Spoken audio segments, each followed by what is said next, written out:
속보입니다. 스웨덴 국방부가 독일 무기 대신 한국산 K9 자주포 도입을 공식 승인했습니다.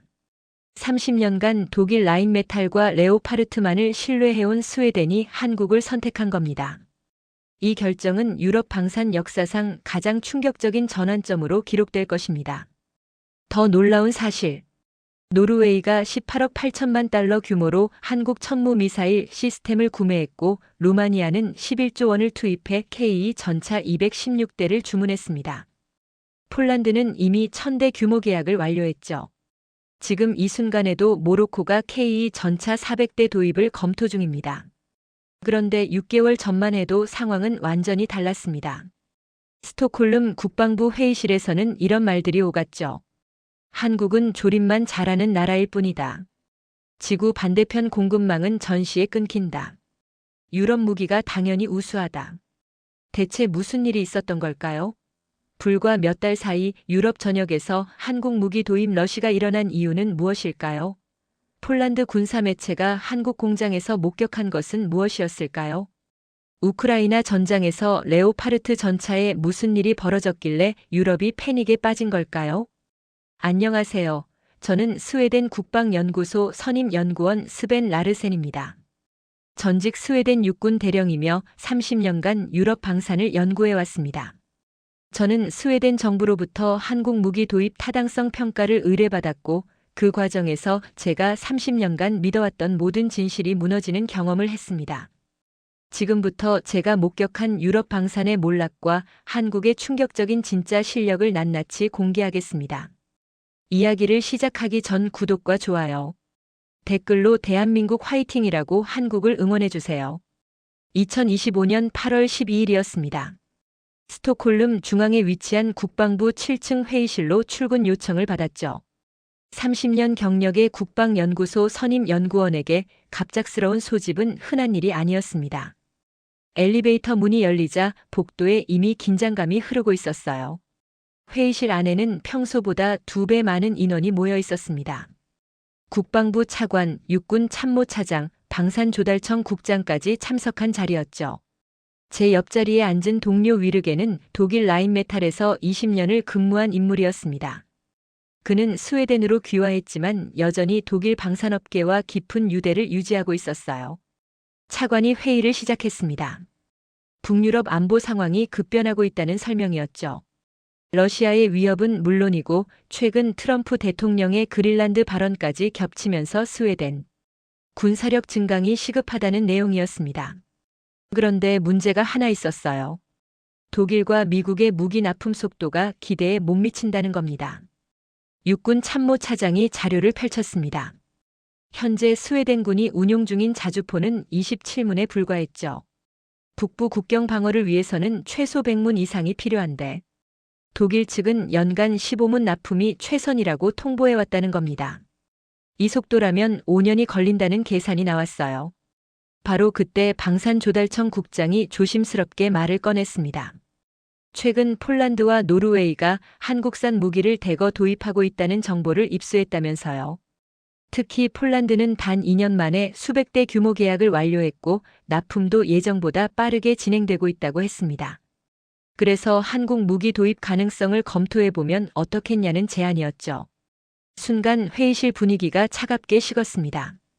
위르겐이 가장 먼저 반응했어요. 그는 테이블에 펜을 내려놓으며 한국 무기의 문제점을 나열하기 시작했습니다.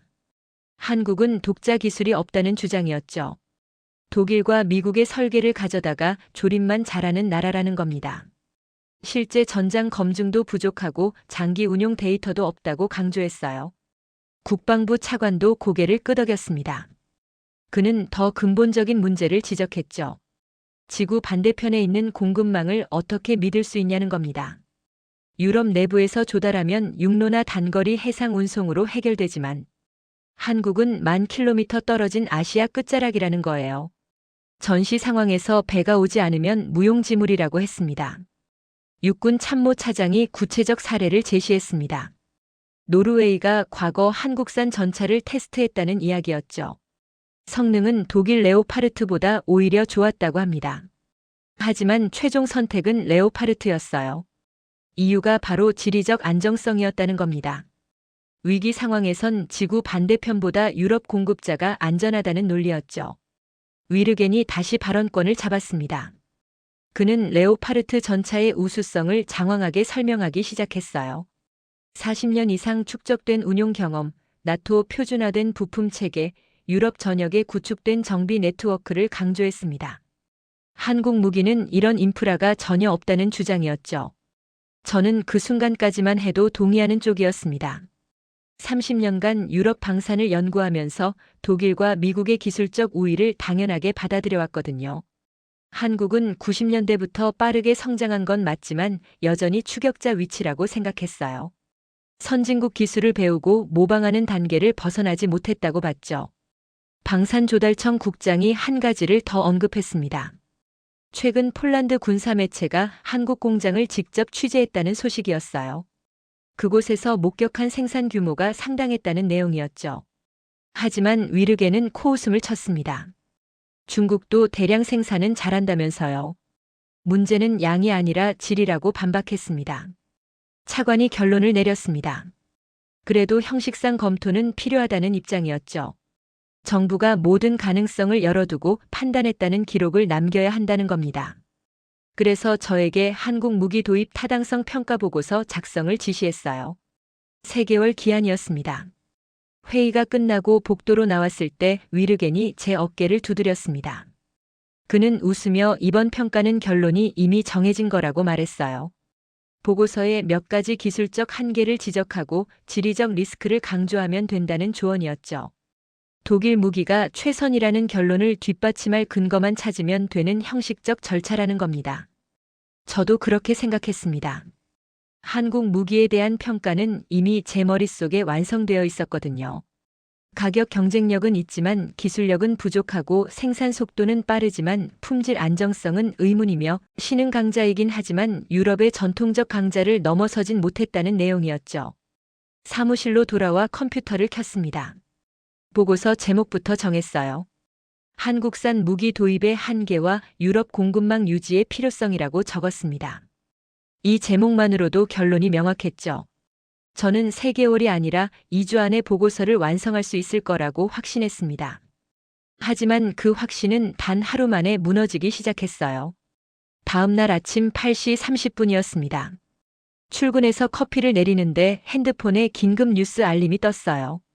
노르웨이 정부와 의회 다수가 유럽과 이스라엘 미사일 시스템 대신 한국산 K-39 천무를 선택했다는 속보였죠.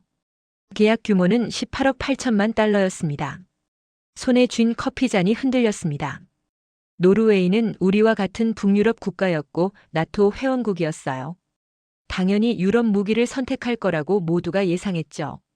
특히 이스라엘의 아이언돔 시스템이나 독일 방산업체들이 제안한 미사일 방어망이 유력 후보였거든요. 급하게 국방부 내부망에 접속했습니다. 이미 긴급 회의 소집 공지가 떠 있었어요. 1시간 후 동일한 회의실에 다시 모이라는 지시였죠.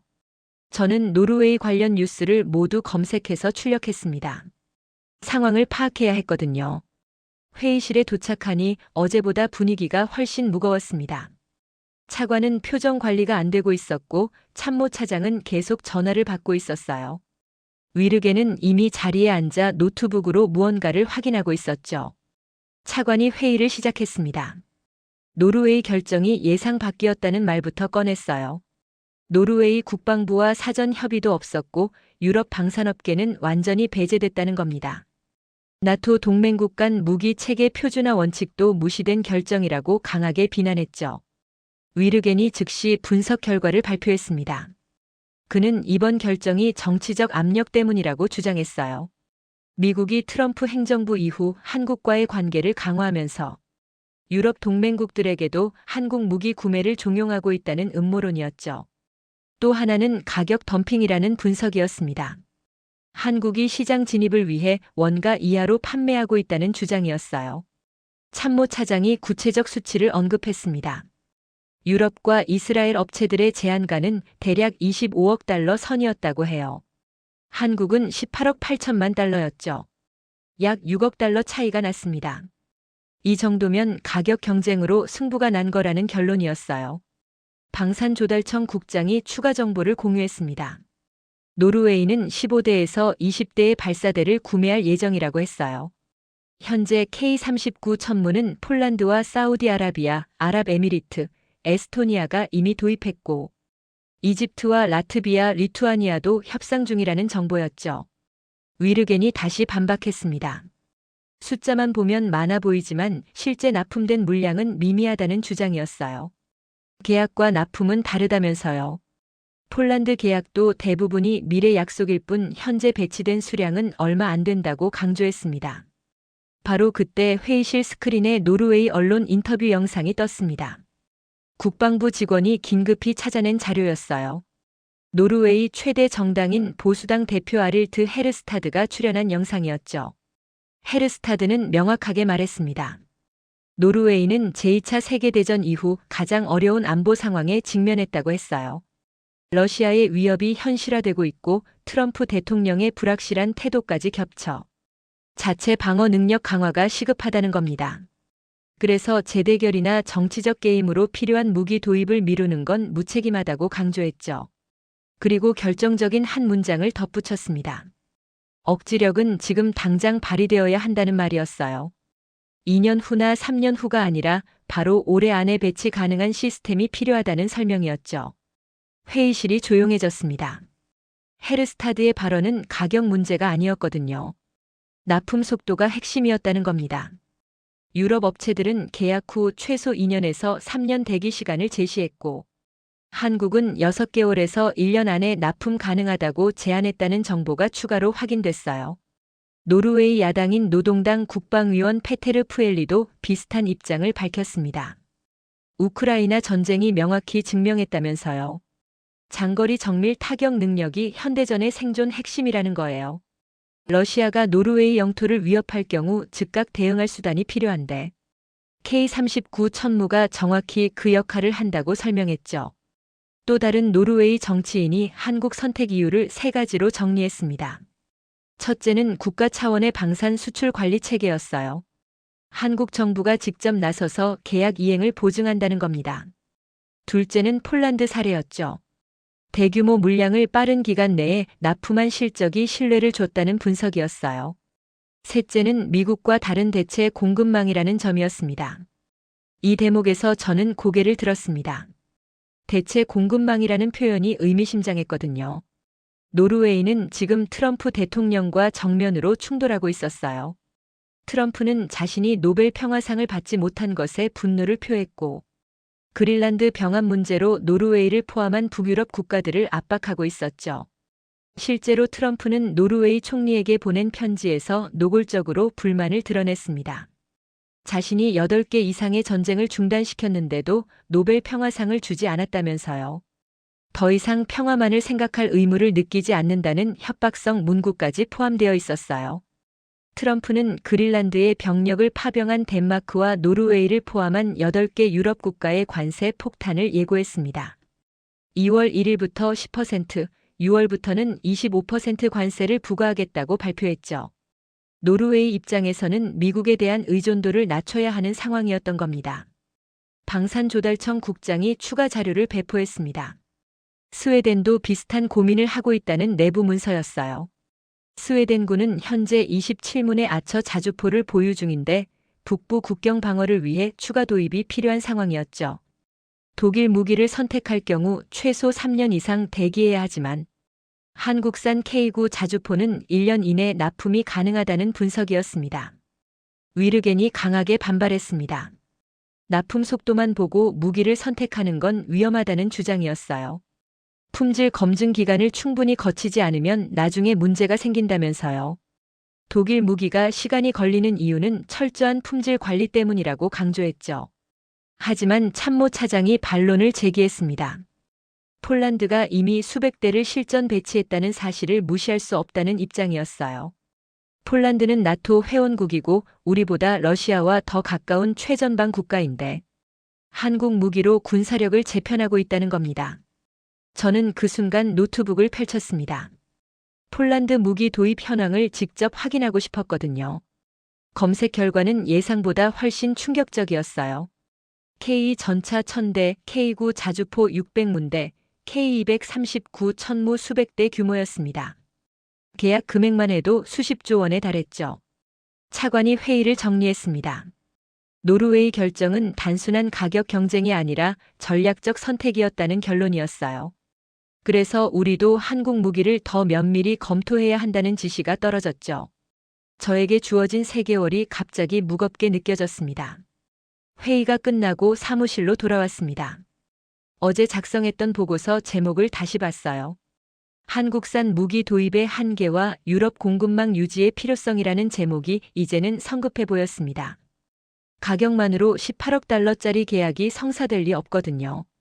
저는 제목을 지우고 새로 입력했습니다. 한국 방산의 실체 검증이라고 적었어요. 결론을 미리 정하지 말고 팩트부터 확인하자는 마음이었죠. 하지만 여전히 한국이 유럽을 넘어섰다고는 믿지 않았습니다. 분명 어딘가에 함정이 있을 거라고 생각했어요. 다음 날 그 함정은 제가 예상한 방향과 정반대였다는 걸 알게 됐습니다. 노르웨이 결정 이후 일주일이 지났습니다. 저는 한국 방산에 대한 객관적 데이터를 찾기 시작했어요. 가장 먼저 접촉한 곳은 폴란드였죠. 폴란드가 한국 무기를 가장 많이 도입한 유럽 국가였고 실제 운용 경험도 가장 풍부했거든요. 폴란드에서 가장 권위 있는 군사 전문 매체가 디펜스24였습니다. 저는 그곳 편집장에게 이메일을 보냈어요. 스웨덴 국방연구소 명의로 한국 무기 관련 취재 자료 공유를 요청했죠. 당일 오후에 답장이 왔습니다. 편집장은 자신보다 현장 취재를 직접 다녀온 기자와 통화하는 게 낫겠다며 한 사람을 소개해줬어요. 마테우시 코발스키라는 기자였습니다.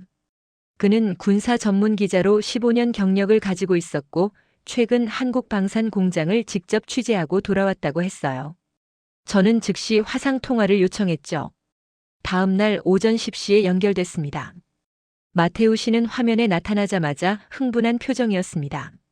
그는 자신이 본 것이 유럽에서는 상상도 못할 광경이었다며 말문을 열었어요.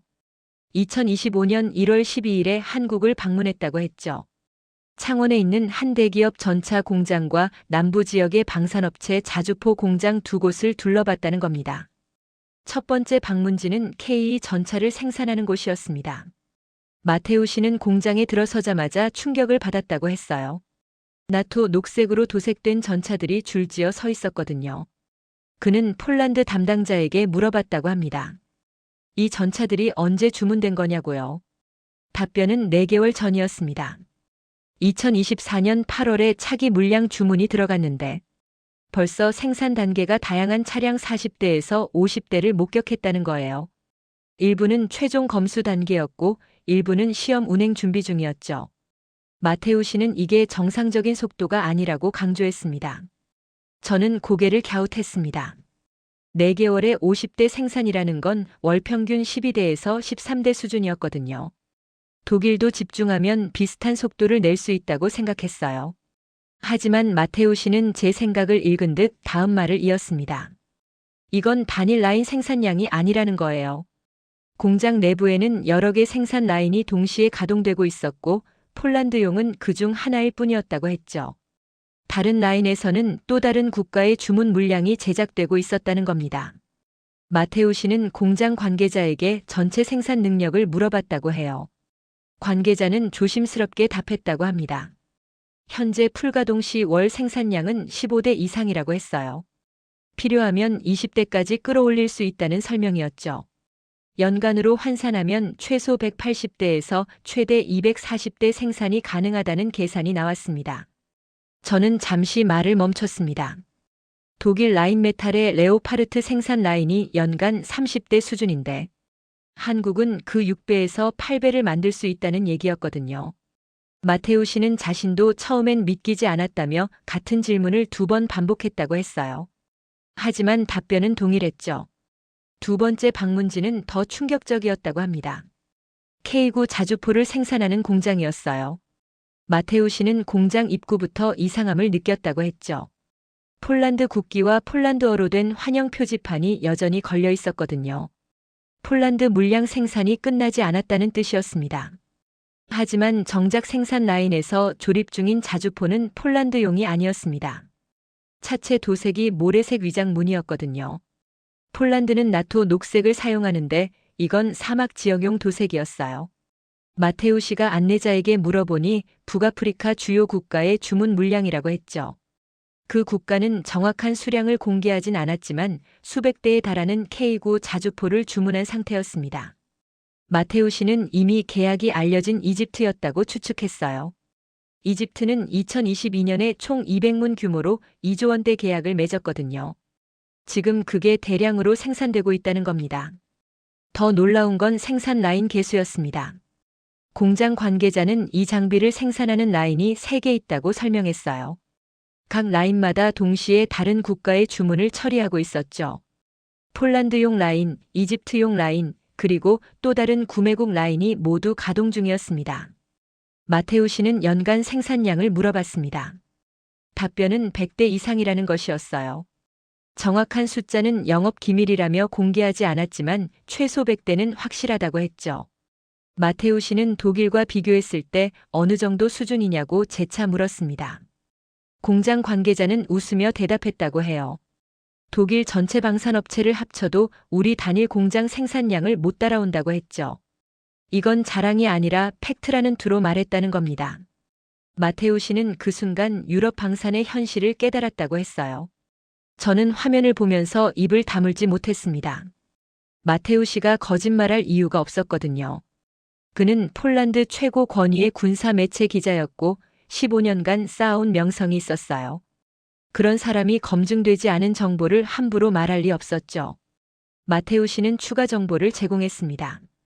공장 내부에서 또 다른 장면을 목격했다고 했어요. K-템포라는 탄약 운반 차량이 생산 라인에 있었는데 이건 폴란드가 주문하지 않은 품목이었거든요. 그래서 이것도 이집트용이냐고 물어봤더니 그렇다고 했다는 겁니다.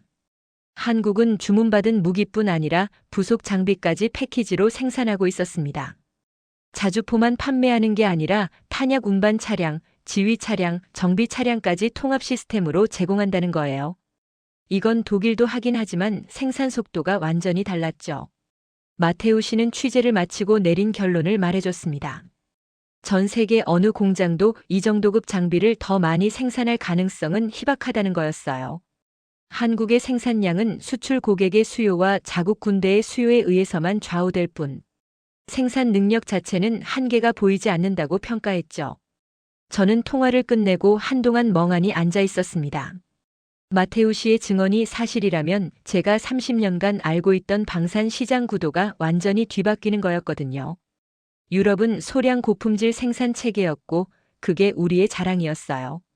하지만 한국은 대량 생산과 고품질을 동시에 달성하고 있었습니다. 위르겐에게 이 내용을 공유했습니다. 그는 즉각 반박했어요. 폴란드 기자 한 명의 증언을 어떻게 믿냐는 거였죠.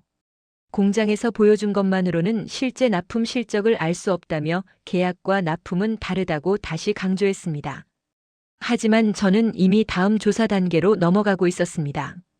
마테우 씨의 증언을 검증할 방법이 필요했어요. 실제 납품 데이터와 각국의 실전 배치 현황을 확인해야 했죠. 그래서 폴란드 국방부에 공식 자료 요청서를 제출했습니다. 답변은 일주일 후에 왔습니다. 그 답변을 보는 순간 저는 더 이상 위르겐의 말에 동의할 수 없게 됐어요. 숫자는 거짓말을 하지 않았거든요. 폴란드 국방부에서 온 공식 문서를 열었습니다. 첫 페이지부터 숫자들이 쏟아져 나왔어요. K 전차 1차 계약분 180대는 2025년 12월 31일 기준으로 전량 인도 완료됐다고 명시되어 있었죠. 계약 체결이 2022년이었으니 3년 만에 180대를 모두 받은 겁니다. 저는 계산기를 두드렸습니다. 연평균 60대씩 납품된 셈이었어요. 독일 라인메탈이 전 세계를 상대로 1년에 생산하는 레오파르트가 20대에서 30대 수준인데 한국은 폴란드 한 곳에만 그 2배를 납품하고 있었던 겁니다. 문서 두 번째 페이지는 더 충격적이었습니다. 폴란드는 2차 계약으로 현지 생산형 KPL을 820대 추가 도입하기로 결정했다고 나와 있었어요. 1차 180대와 합치면 총 1000대였죠. 폴란드가 K2로 주력 전차 전체를 교체하겠다는 의미였습니다. K9 자주포 데이터도 확인했습니다. 1차 계약 212문은 2024년 말까지 모두 인도됐고 2차 계약 380문도 이미 생산이 시작됐다고 했어요. 총 600문대 규모였죠. 폴란드는 유럽에서 가장 강력한 포병 전력을 갖추게 되는 상황이었습니다. 천무 미사일 시스템도 마찬가지였습니다. 2023년 계약한 물량이 2024년에 인도가 시작됐고 현재 폴란드 동부 국경에 실전 배치 중이라고 명시되어 있었어요. 계약 후 1년 만에 작전 운용이 시작된 겁니다. 저는 이 속도를 유럽 기준과 비교해 봤습니다. 독일이 전차를 수출할 경우 계약 후 최소 2년에서 3년이 소요돼요. 프랑스는 더 오래 걸리죠. 미국 에이브람스도 비슷한 수준입니다. 하지만 한국은 1년에서 1년 반이면 첫 물량 인도가 시작되고 있었어요.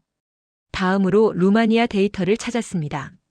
루마니아는 K2 전차 테스트를 성공적으로 마쳤다는 뉴스가 이미 나와 있었거든요. 루마니아 국방부 발표 자료를 입수했어요. 총 216대 도입 계획이었고 투입 예산은 11조 1,700억 원이었죠. 루마니아는 현재 구형 소련제 전차를 운용하고 있었습니다. 나토 표준 전차로 교체가 시급한 상황이었어요. 독일의 레오파르트를 문의했더니 대기 시간이 최소 4년이라는 답변을 받았다고 했죠. 반면 한국은 계약 즉시 생산 라인 배정이 가능하다고 제안했다는 겁니다. 루마니아 군사 매체 디펜스 루마니아 기사도 확인했습니다. 한국이 폴란드 전용 K2 전차 생산을 월 10대로 증가시켰다는 내용이었어요. 이전 월 평균 3대 수준에서 3배 이상 속도를 올렸다는 분석이었죠. 생산 능력을 필요에 따라 탄력적으로 조절하고 있다는 증거였습니다. 모로코 데이터는 더 흥미로웠습니다. 모로코가 K2 전차 400대 도입을 검토 중이라는 스페인 매체 보도가 나왔거든요. 스페인은 이 소식에 큰 충격을 받은 상태였어요. 모로코와 스페인은 지브롤터 해협을 사이에 둔 사실상 맞은편 국가였죠. 해협 최단 거리가 14km밖에 안 됩니다. 모로코가 최신형 K2 전차 400대를 보유하면 스페인 남부 방어 체계가 완전히 달라진다는 분석이었어요. 현재 스페인은 독일제 구형 전차를 운용 중인데 수량도 200대 수준에 불과했죠. 스페인 한 매체는 모로코의 K2 보유량이 스페인의 2배에 달할 수 있다며 우려를 표했습니다. 그래서 스페인도 차기 주력 전차 도입을 서두르고 있다는 내용이었어요. 독일산이 가장 유력했지만 지금은 주저하고 있다고 했죠. 이유는 우크라이나 전쟁이었습니다. 레오파르트 전차의 치명적 약점들이 실전에서 속속 드러나고 있었거든요. 스페인 국방부는 한국산 K9 자주포 도입도 동시에 검토 중이라는 정보도 있었어요. 모로코 견제를 위해선 한국 무기가 더 적합하다는 내부 의견이 있다는 겁니다. 저는 엑셀 파일을 열어 정리를 시작했습니다. 폴란드 K2 전차 1000대, K9 자주포 600문대, 천무 다수. 루마니아 K2 전차 216대. 모로코 K2 전차 400대 검토 중. 노르웨이 천무 18억 8천만 달러 계약. 에스토니아 천무 도입 완료. 여기에 이미 계약이 알려진 다른 국가들도 추가했습니다. 사우디아라비아 천무 수십 대, 아랍에미리트 천무 다수, 이집트 K9 자주포 200문.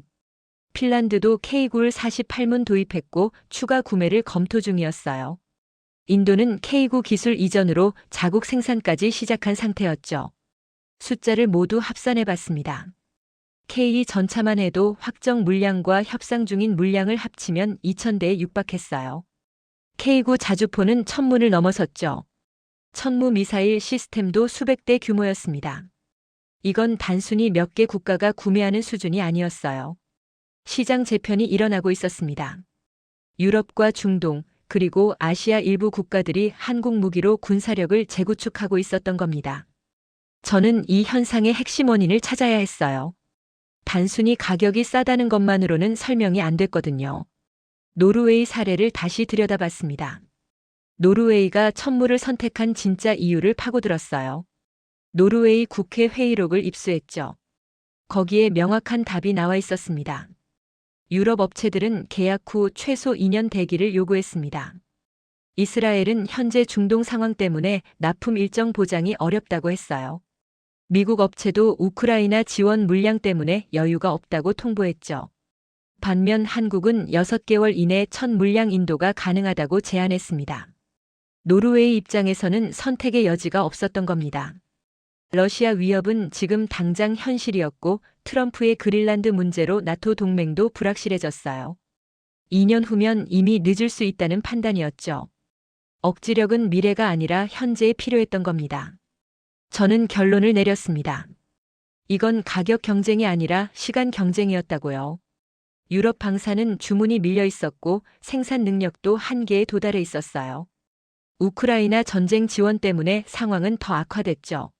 신규 고객은 최소 2년에서 3년을 기다려야 했습니다. 하지만 한국은 달랐습니다.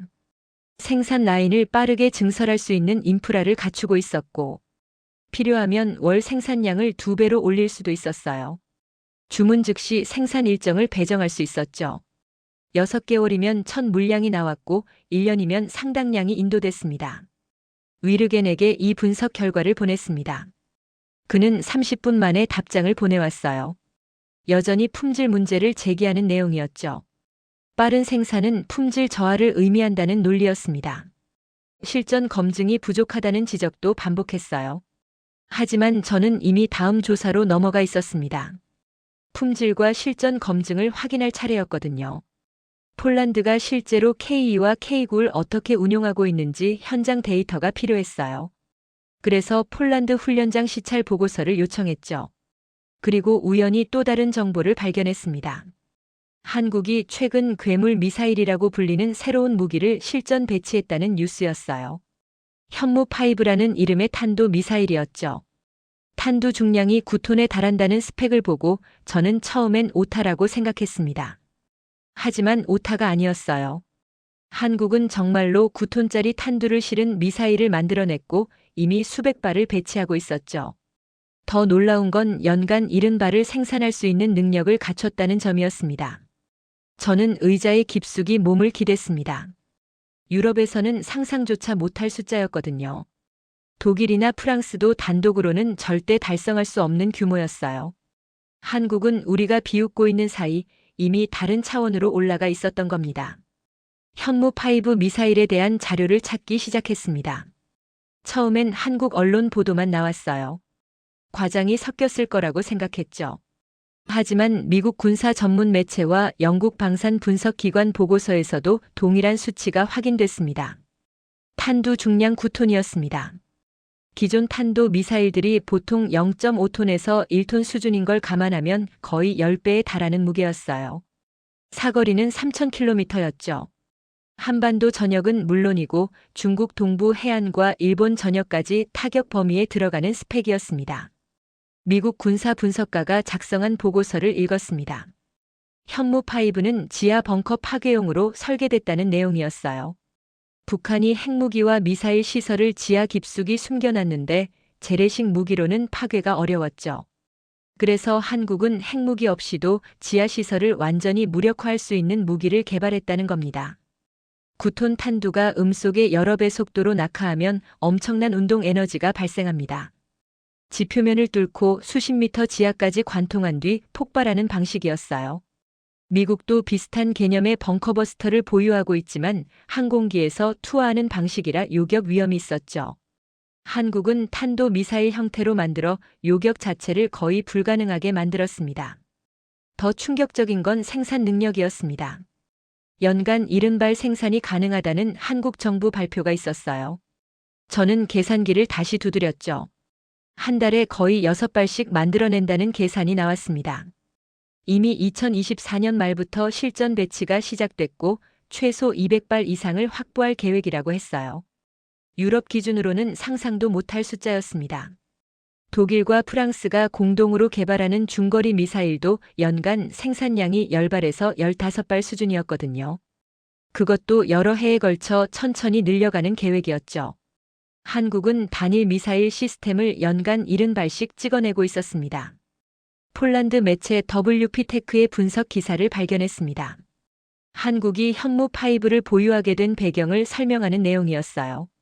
한국은 핵무기를 보유하지 않았지만 세계 최대 수준의 탄두 중량을 통해 전략적 억지력을 확보했다는 분석이었죠. 기사는 이렇게 설명했습니다. 핵무기는 사용 문턱이 너무 높아요. 일단 한 번 쓰면 전면 핵전쟁으로 확대될 위험이 있죠. 하지만 현무5는 재래식 무기이면서도 핵무기에 준하는 파괴력을 발휘할 수 있다는 겁니다. 적의 핵심 시설을 완벽히 제거하면서도 핵전쟁 확대 위험은 없다는 장점이 있었어요. 한국군은 현무5 30대를 동원하면 평양을 초토화할 계획을 세우고 있다는 해외 매체 보도도 있었습니다. 30발이면 북한의 모든 주요 군사시설과 지휘부를 동시에 타격할 수 있다는 계산이었죠. 북한 입장에서는 핵무기보다 더 무서운 무기일 수 있다는 분석이었어요. 저는 유럽 반응을 찾기 시작했습니다. 미국과 영국, 프랑스 같은 핵보유국들이 현무5를 어떻게 보는지 궁금했거든요. 초기 반응은 대체로 비슷했어요. 왜 한국은 8톤에서 9톤짜리 괴물 미사일을 만드냐는 의문이었죠. 영국 군사 전문가 한 명은 이렇게 말했습니다. 탄두 무게를 줄이고 사거리를 늘리는 게 현대 미사일의 추세인데 한국은 반대로 가고 있다는 지적이었어요.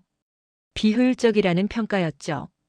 프랑스 국방부 관계자도 비슷한 입장을 보였습니다. 핵무기가 있으면 굳이 그런 괴물이 필요 없다는 논리였어요. 하지만 상황이 바뀌기 시작했습니다. 러시아가 2024년 말 올해 슈니크 미사일을 선보였거든요. 극초음 속으로 비행하면서 기존 방공망을 완전히 무력화하는 능력을 보여줬죠. 유럽은 충격에 빠졌습니다.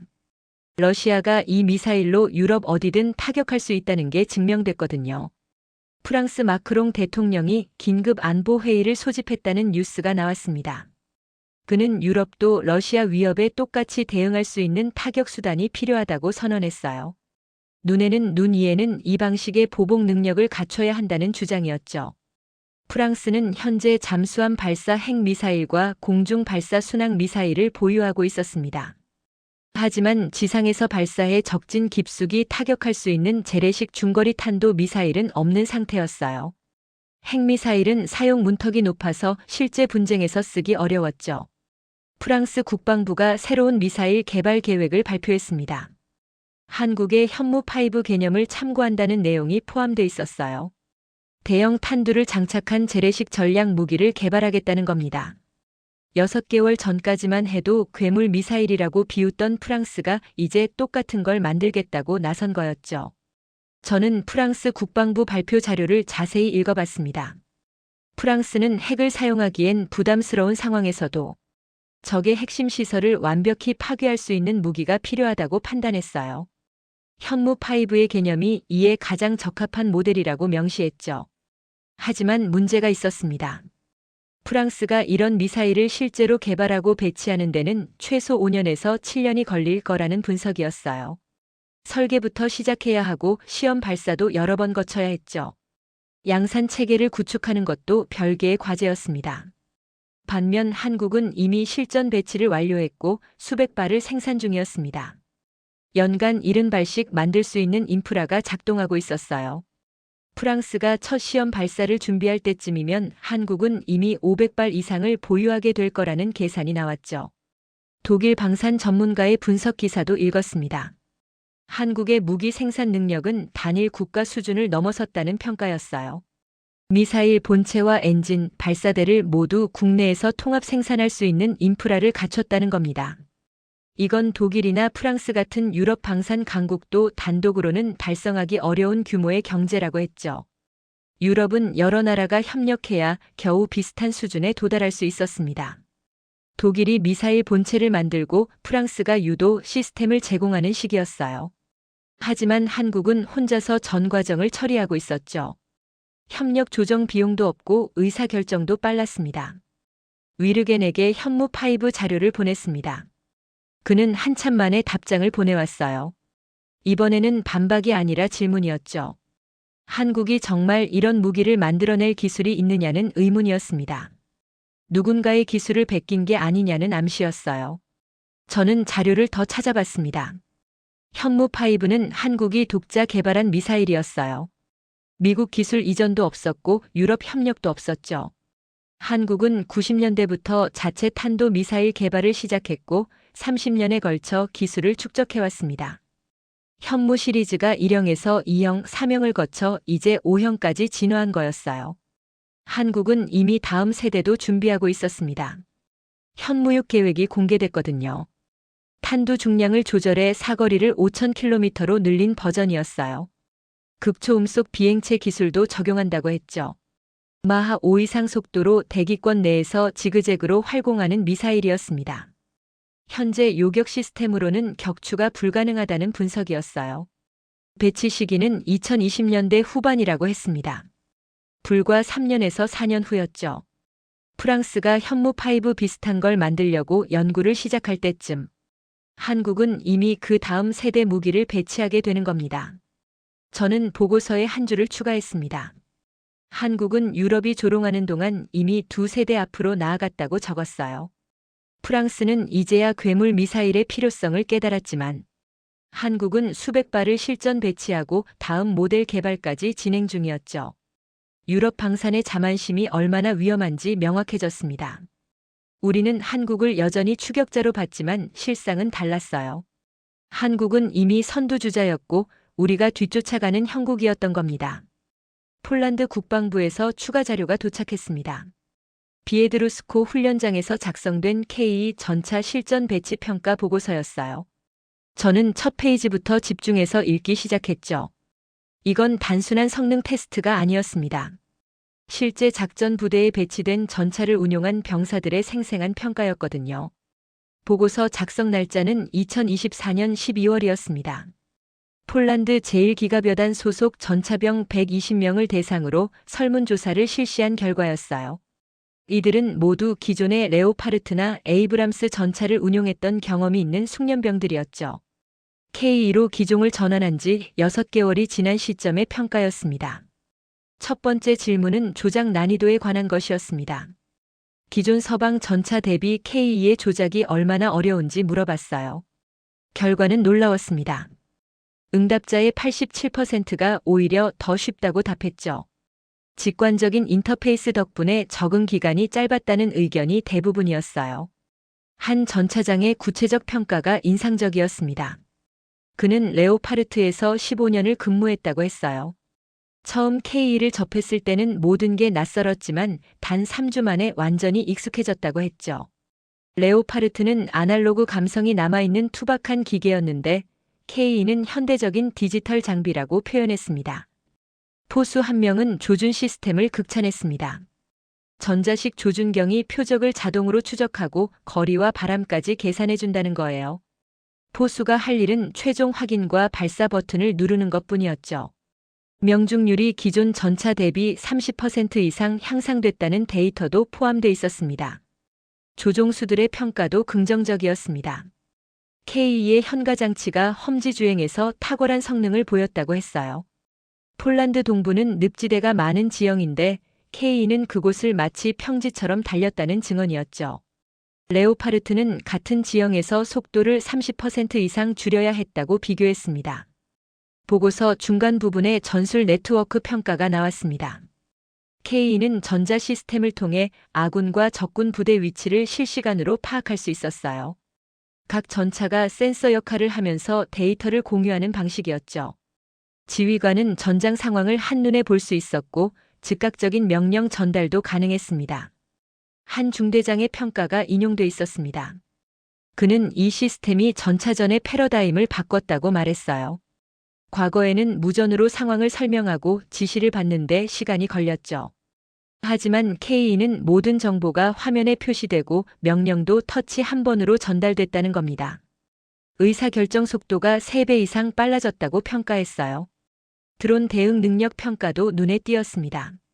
K2에는 소형 드론을 탐지하고 무력화하는 시스템이 탑재돼 있었거든요. 우크라이나 전쟁에서 드론이 전차의 최대 위협으로 떠올랐는데 K2는 이미 대비책을 갖추고 있었던 겁니다. 시험 결과가 상세히 기록돼 있었습니다. 훈련장에서 모의 드론 공격을 실시했다고 해요. 소형 드론 10대가 동시에 접근하는 시나리오였죠. K2의 탐지 시스템이 500m 거리에서 모든 드론을 포착했고 전자전 장비가 3대를 무력화시켰다고 했습니다. 나머지는 근접 방어 무기로 격추했어요. 레오파르트로 같은 시험을 했을 때는 결과가 달랐습니다. 드론 탐지 자체가 어려웠고 대응 수단도 제한적이었어요. 승무원이 육안으로 발견한 뒤 기관총으로 쏴야 했죠. 10대 중 4대만 격추하는 데 그쳤고 나머지 6대는 전차에 접근했다는 기록이었습니다. 폴란드군은 현재 KPL이라는 개량형을 추가 도입하고 있었습니다. 글리비체에서 공개된 이 버전은 능동 방어 시스템까지 갖췄다고 했어요. 적의 대전차 미사일이나 로켓을 자동으로 요격하는 장치였죠. 이스라엘이 개발한 트로피 시스템을 탑재한다는 계획이었습니다. 보고서 후반부에 종합평가가 나왔습니다. 폴란드 육군 참모부가 작성한 공식 의견이었어요.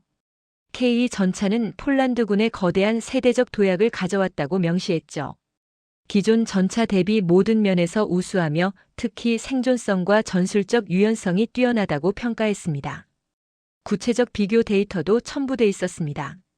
기동성은 레오파르트보다 20% 우수했고 명중률은 30% 높았어요. 정비 시간은 40% 단축됐죠. 고장률은 절반 수준이었습니다. 승무원 만족도는 90%를 넘었어요. 저는 이 보고서를 3번 읽었습니다. 어디에도 과장이나 편향이 보이지 않았거든요. 폴란드는 나토 회원국이고 전통적으로 독일 및 미국과 긴밀한 관계를 유지해온 나라였어요. 그런 폴란드가 한국 전차를 이렇게 높이 평가한다는 건 객관적 사실에 기반한 판단이라는 뜻이었죠. 나토 차원의 평가도 확인했습니다. 나토 사무총장이 최근 세계 경제 포럼에 참석해서 발언한 내용이 기사로 나왔더군요. 그는 폴란드가 한국에서 무기를 구매하는 이유를 명확히 설명했어요. 미국이나 유럽에서 충분한 양을 구매할 수 없기 때문이라는 거였습니다. 이 발언은 충격적이었습니다. 나토 최고 책임자가 공개적으로 유럽 방산의 한계를 인정한 거였거든요. 우크라이나 전쟁 지원과 각국의 재무장 수요가 겹치면서 유럽 생산 능력이 포화 상태에 이르렀다는 의미였죠. 그래서 동맹국들이 한국으로 눈을 돌리고 있다는 설명이었어요. 유럽 네티즌들의 반응도 찾아봤습니다. 한 독일 군사 포럼에서는 한국을 훌륭한 파트너라고 평가하는 댓글이 많았어요. 가격 경쟁력도 뛰어나고 기술 이전에도 적극적이라는 의견이었죠. 특히 폴란드가 단순히 완제품을 수입하는 게 아니라 현지 생산을 통해 자국 산업도 발전시키고 있다는 점을 높이 샀습니다. 프랑스 군사 매체도 비슷한 분석을 내놨습니다. 한국은 외국인 직접 투자를 활용한 공동 생산을 활발하게 진행하고 있다는 내용이었어요. 폴란드 현지에 공장을 짓고 기술을 이전하면서 폴란드 근로자들을 고용한다는 거죠. 이건 독일이나 미국이 절대 제공하지 않는 조건이었습니다. 저는 위르겐에게 폴란드 보고서를 전달했습니다.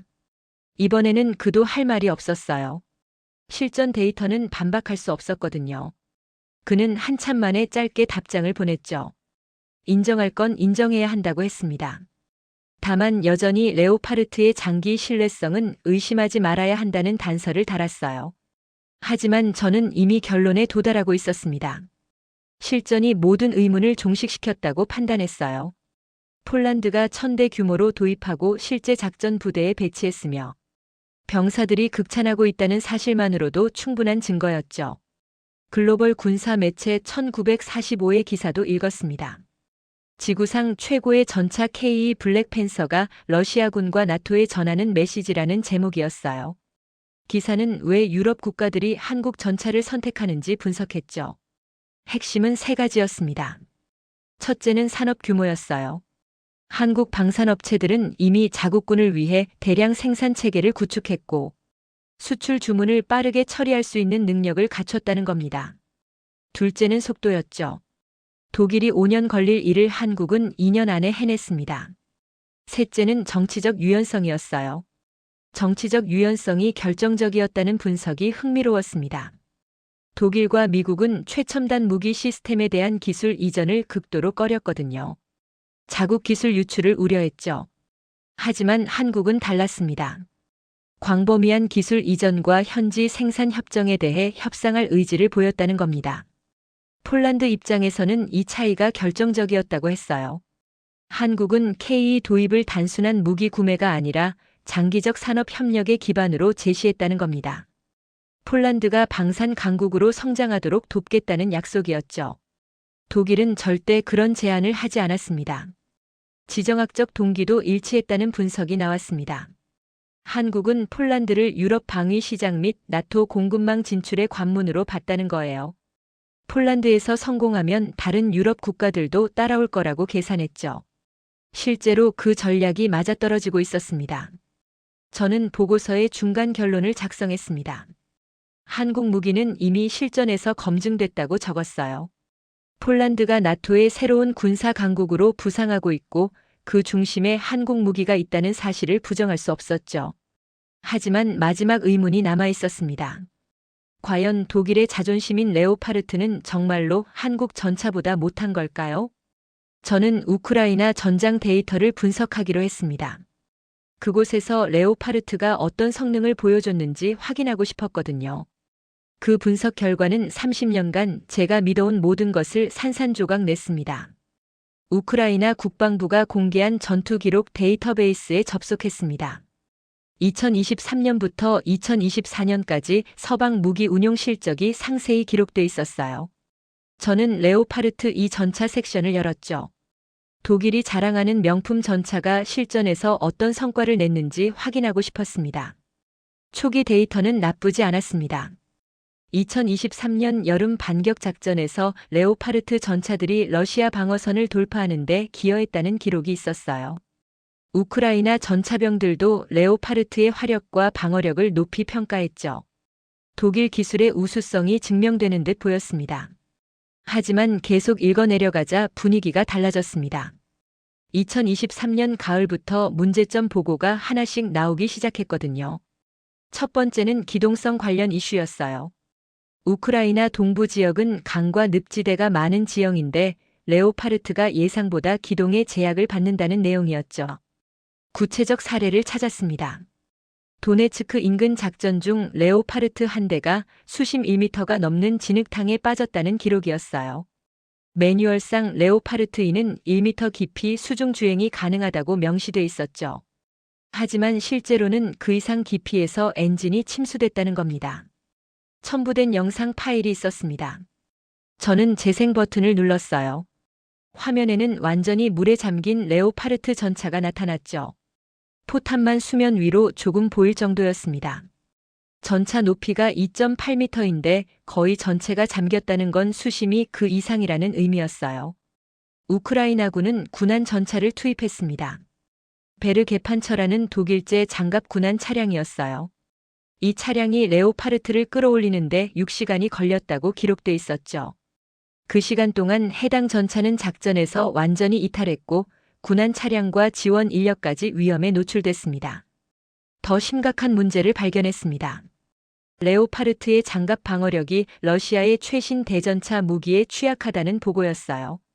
우크라이나군은 레오파르트 외부에 구형 소련제 반응 장갑을 추가로 부착하고 있었죠. 콘탁트라는 이름의 장갑이었습니다.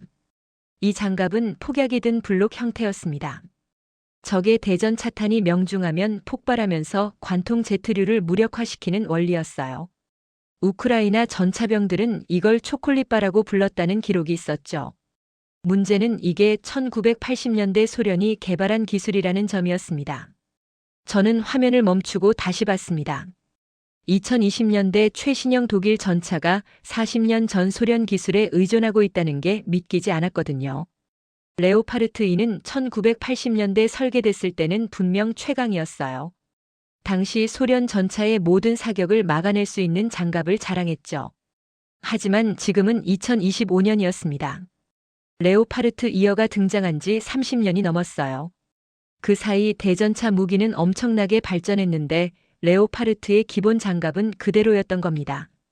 업그레이드 패키지가 있긴 했지만 근본적 한계를 극복하진 못했죠. 미국 에이브람스 전차도 같은 문제를 겪고 있었습니다. 우크라이나군은 에이브람스에도 소련제 반응 장갑을 덧붙이고 있었어요. 서방 최고의 전차들이 구형 소련 기술 없이는 생존하기 어렵다는 현실이 데이터로 증명되고 있었죠. 우크라이나 전차병 인터뷰 영상도 있었습니다. 한 병사가 레오파르트의 장단점을 솔직하게 말했어요. 화력은 훌륭하고 조준 시스템도 우수하다고 했죠. 하지만 기동성과 생존성에서는 기대에 못 미친다는 평가였습니다. 특히 강도하 작전에서 문제가 많다고 했습니다. 매뉴얼에는 1m 수심까지 주행 가능하다고 나와 있지만 실전에서는 그보다 얕은 곳에서도 조심해야 한다는 거예요. 진흙이나 수초 때문에 예상보다 깊어지는 경우가 많았고 한 번 빠지면 구출이 매우 어렵다고 했죠. 저는 K 전차의 도하 능력을 다시 확인했습니다.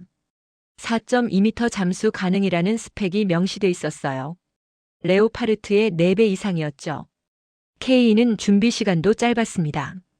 도하 준비에 20분이면 충분했고 강을 장애물이 아니라 기동 통로로 활용할 수 있다는 평가였어요. 한국 방산 전문가의 분석 기사를 찾았습니다. K가 세계 최고 수준의 도하 능력을 갖춘 이유를 설명하는 내용이었어요. 한국은 북한과 대치하면서 수많은 강을 넘어야 하는 작전 환경에 있었죠. 그래서 도하 능력이 필수 요구 사항이었다는 겁니다. K는 설계 단계부터 깊은 수심을 고려했습니다. 엔진 흡기구를 높게 배치했고 방수 처리를 철저히 했어요. 전자장비들도 침수에 견딜 수 있도록 특수 설계됐죠. 심지어 승무원이 물속에서도 전차 외부로 탈출할 수 있는 시스템까지 갖췄다고 했습니다. 위르겐에게 이 자료들을 전달했습니다. 그는 즉각 반발했어요. 레오파르트는 풍부한 실전 경험을 가지고 있다며 몇 가지 문제점이 나온다고 해서 전체를 부정할 순 없다는 주장이었죠. 독일 무기는 40년 이상 전 세계에서 검증됐다고 강조했습니다. 저는 냉정하게 답장을 보냈습니다. 풍부한 경험이 뭐냐고 물었어요. 제2차 세계대전에서 소련에 패배한 경험인지, 냉전 시대 내내 소련 전차를 두려워하며 보낸 시간인지, 아니면 지금 우크라이나에서 구형 소련 장갑 없이는 버티지 못하는 현실인지 되물었죠. 위르겐은 답장을 보내지 않았습니다. 저는 계속해서 데이터를 분석했어요. 독일군 자료도 입수했거든요. 독일 국방부가 내부적으로 평가한 레오파르트의 현대화 필요성 보고서였죠. 보고서는 솔직했습니다. 레오파르트 2의 기본 설계가 1970년대 위협 환경을 기준으로 만들어졌다고 인정했어요. 현대전에서 요구되는 능력을 충족하려면 대대적인 개량이 필요하다는 결론이었죠. 특히 능동 방어 시스템과 네트워크 전투 능력이 시급하다고 했습니다. 문제는 개량 비용이었습니다. 기존 레오파르트를 현대적 수준으로 업그레이드하는 데 드는 비용이 신형 전차 가격의 70%에 달했어요. 그 돈이면 차라리 새 전차를 사는 게 낫다는 계산이 나왔죠. 독일 방산업계는 차세대 전차 개발을 추진하고 있었습니다. 프랑스와 공동으로 진행하는 프로젝트였어요. 하지만 실전 배치 시기는 2035년 이후라고 했죠. 지금부터 10년 후였습니다. 그 사이 독일은 구형 전차로 버텨야 하는 상황이었어요. 반면 한국은 이미 K를 실전 배치했고 지속적으로 개량형을 내놓고 있었습니다. KPL은 드론 대응 능력을 추가했고 능동 방어 시스템도 탑재했죠. 다음 버전에서는 AI 기반 전투 시스템까지 적용할 계획이라고 했어요. 유럽 군사 포럼의 반응도 확인했습니다. 한 독일 네티즌이 흥미로운 댓글을 달았더군요. 레오파르트가 우크라이나에서 물에 빠진 사진을 보고 이렇게 물었죠. 그래서 그곳에 표범뼈가 가득한 건가요? 라고 했어요. 이 댓글에 많은 공감이 달렸습니다.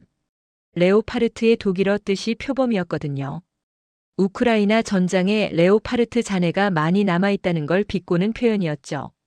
독일인들조차 자국 전차의 한계를 인정하기 시작한 겁니다. 프랑스 매체도 비슷한 분석을 내놨습니다. 유럽 전차 시대가 저물고 있다는 제목의 기사였어요. 레오파르트와 르클레르, 챌린저 같은 유럽 명품 전차들이 모두 같은 문제를 겪고 있다는 내용이었죠. 설계가 오래됐고 현대화 비용이 너무 많이 들며 생산 속도도 느리다는 분석이었습니다. 기사는 한국 K를 대안으로 제시했습니다. 최신 기술로 설계됐고 생산 속도가 빠르며 가격도 합리적이라는 평가였어요. 유럽 국가들이 K를 선택하는 건 단순히 가격 때문이 아니라 전략적 판단이라고 결론지었죠. 저는 보고서에 이 섹션을 추가했습니다. 레오파르트는 과거의 영광일 뿐 현재는 한계가 명확하다고 썼어요. 우크라이나 전장이 이를 냉정하게 증명했다고 기록했죠. K는 현대전에 최적화된 전차이며 실전 데이터로 우수성이 입증됐다고 덧붙였습니다. 위르게는 여전히 침묵했습니다. 저는 그의 심정을 이해했어요. 자신이 20년간 일했던 회사의 제품이 시대에 뒤떨어졌다는 걸 인정하기는 어려웠을 겁니다. 하지만 사실은 사실이었죠. 30년간 제가 믿어온 유럽 방산의 우수성이라는 신화가 무너지고 있었습니다. 독일의 정밀함, 프랑스의 기술력, 미국의 화력이라는 공식은 이제 통하지 않았어요. 새로운 강자가 등장했고 그 이름은 한국이었습니다. 2025년 11월 5일이었습니다. 저는 최종 보고서를 완성했어요. 제목은 한국 방산의 현실과 스웨덴의 선택이었죠. 3개월간의 조사 결과를 담은 180페이지 분량이었습니다. 이 보고서를 국방부에 제출하는 순간 제 30년 경력이 완전히 뒤바뀔 거라는 걸 알고 있었어요. 국방부 회의실은 첫 회의 때보다 더 많은 사람들로 가득 찼습니다.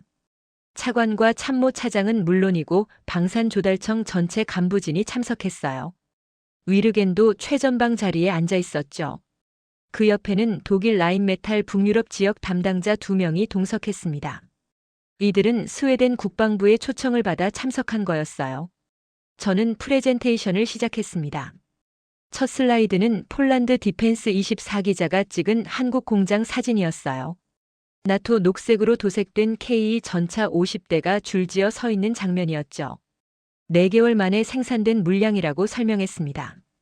회의실이 술렁였습니다. 차관이 질문을 던졌어요.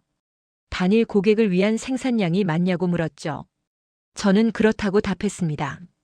한국은 동시에 여러 국가의 주문을 처리하고 있으며 각 라인마다 월 10대 이상 생산이 가능하다고 설명했어요.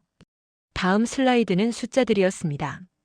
폴란드 1000대, 루마니아 216대, 모로코 400대. 검토 중 노르웨이 천무 18억 8천만 달러, 이집트 K9 200문. 저는 이 모든 계약이 2022년부터 2025년 사이 3년 안에 체결됐다고 강조했죠. 유럽이 한 나라에 주는 물량을 한국은 5개 국가에 동시에 공급하고 있다고 덧붙였습니다. 참모 차장이 고개를 저었습니다. 그는 품질 관리가 제대로 되고 있냐고 의문을 제기했어요. 대량 생산은 결합률을 높인다는 우려였죠. 저는 폴란드 비에드루스코 훈련장 보고서를 제시했습니다. 폴란드 전차병 87%가 K를 레오파르트보다 조작하기 쉽다고 평가했다는 데이터였습니다. 명중률 30% 향상, 정비시간 40% 단축, 고장률 50% 감소라는 수치도 함께 보여줬어요. 이건 실험실 데이터가 아니라 6개월간 실제 운용한 결과라고 설명했죠. 위르겐이 손을 들었습니다. 그는 우크라이나 전장 데이터를 신뢰할 수 있냐고 반박했어요. 전시 상황에서 작성된 보고서는 정확성이 떨어진다는 주장이었죠. 저는 차분하게 답했습니다. 그렇다면 독일 국방부가 작성한 레오파르트 현대화 필요성 보고서는 어떻게 설명할 거냐고 되물었어요. 독일 자료를 화면에 띄웠습니다. 레오파르트 기본 설계가 1970년대 위협 환경을 기준으로 만들어졌다는 독일 정부의 공식 평가였어요. 현대전 능력을 갖추려면 신형 전차 가격의 70%에 달하는 개량 비용이 든다는 내용도 포함됐죠. 라인메탈 담당자가 발언을 요청했습니다. 그는 차세대 전차 개발 계획을 설명하기 시작했어요. 프랑스와 공동으로 추진 중이며 2035년에는 세계 최고 수준의 전차를 선보일 거라고 했죠. 저는 조용히 반문했습니다. 2035년이면 10년 후인데 그 사이 스웨덴은 무엇으로 북부 국경을 방어할 거냐고 물었어요. 회의실이 조용해졌습니다. 저는 노르웨이 사례를 제시했어요. 노르웨이는 유럽 업체들이 2년 대기를 요구했을 때 한국을 선택했다고 설명했죠. 억지력은 미래가 아니라 현재 필요하다는 노르웨이 정치인의 발언을 인용했습니다. 다음 슬라이드는 현무5 미사일이었습니다. 탄두 9톤, 연간 70발 생산, 이미 200발 이상 배치 완료라는 데이터였어요. 저는 프랑스가 최근 한국 모델을 따라 괴물 미사일 개발을 선언했다고 덧붙였죠. 6개월 전까지만 해도 비웃던 프랑스가 이제는 모방하려 한다고 설명했습니다. 차관이 질문했습니다. 그렇다면 한국 무기 도입을 추천한다는 건가요? 저는 명확히 답했어요. 선택이 아니라 필수라고 했죠. 스웨덴이 북부 국경 방어 능력을 5년 내에 갖추려면 한국산 K9 자주포 외에는 대안이 없다고 단언했습니다. 위르겐이 자리에서 일어났습니다. 그는 격앙된 목소리로 이건 배신이라고 소리쳤어요. 30년간 유럽 방산을 연구해온 사람이 어떻게 하루아침에 입장을 바꿀 수 있냐며 저를 비난했죠. 라인메탈 담당자들도 동조했습니다. 이 보고서는 편향됐으며 독일 기술을 폄하하려는 의도가 있다고 항의했어요. 저는 침착하게 응대했습니다. 편향이 아니라 데이터라고 말했어요. 제가 제시한 모든 수치는 출처가 명확하며 반박 가능하다면 지금 당장 해보라고 했죠. 폴란드 보고서가 거짓인지, 노르웨이 계약이 가짜인지, 현무5 생산량이 과장인지 증명해보라고 요구했습니다. 아무도 반박하지 못했습니다. 데이터는 명백했고 출처도 투명했거든요. 위르겐은 다시 앉았지만 분노를 감추지 못했어요. 라인메탈 담당자들은 회의실을 나가버렸죠. 차관이 최종 질문을 던졌습니다. K9 자주포 도입 시 예상되는 문제점이 있는지 물었어요. 저는 솔직하게 답했습니다. 유일한 리스크는 납품 지연 가능성이라고 했죠. 전 세계에서 주문이 쏟아지고 있어서 스웨덴이 우선순위에서 밀릴 수 있다고 설명했어요. 그래서 빠른 결정이 필요하다고 강조했습니다. 방산조달청 국장이 발언했습니다. 그는 이미 한국 방산업체와 사전 접촉을 했다고 밝혔어요. 스웨덴이 계약하면 12개월 이내 첫 물량 인도가 가능하다는 답변을 받았다고 했죠. 기술 이전과 현지 정비시설 구축도 협의 가능하다는 내용이었습니다. 참모 차장이 고개를 끄덕였습니다. 그는 육군 입장에서 K9이 최선의 선택이라고 의견을 냈어요. 북부 국경에 배치할 자주포가 시급한데 독일은 5년을 기다려야 하지만 한국은 1년 안에 해결해준다는 거였죠. 군사적 판단으로는 명확하다고 결론지었습니다. 차관이 회의를 정리했습니다. 국방부는 K9 자주포 도입을 공식 추진하겠다고 선언했어요. 구체적 수량과 조건은 협상을 통해 정하되 원칙적으로 한국을 파트너로 선정한다는 결정이었죠. 저는 그 순간 어깨가 가벼워지는 걸 느꼈습니다. 회의가 끝나고 사무실로 돌아왔습니다. 위르겐이 제자리 앞에 서 있었어요. 그는 조용히 말했습니다. 자네가 옳았다고 인정한다면서요. 다만 자신은 독일에서 너무 오래 일했기 때문에 쉽게 받아들이기 어렵다고 했죠. 언젠가는 자신도 현실을 인정할 날이 올 거라고 덧붙였습니다. 저는 그의 손을 잡았습니다. 이건 독일을 부정하는 게 아니라고 말했어요. 다만 시대가 변했고 새로운 강자가 등장했다는 걸 인정하는 거라고 설명했죠. 독일도 언젠가 다시 일어설 거라고 위로했습니다. 2025년 11월 말 스웨덴 정부는 공식 발표했습니다. K9 자주포 54문을 도입하며 향후 추가 구매도 검토한다는 내용이었어요.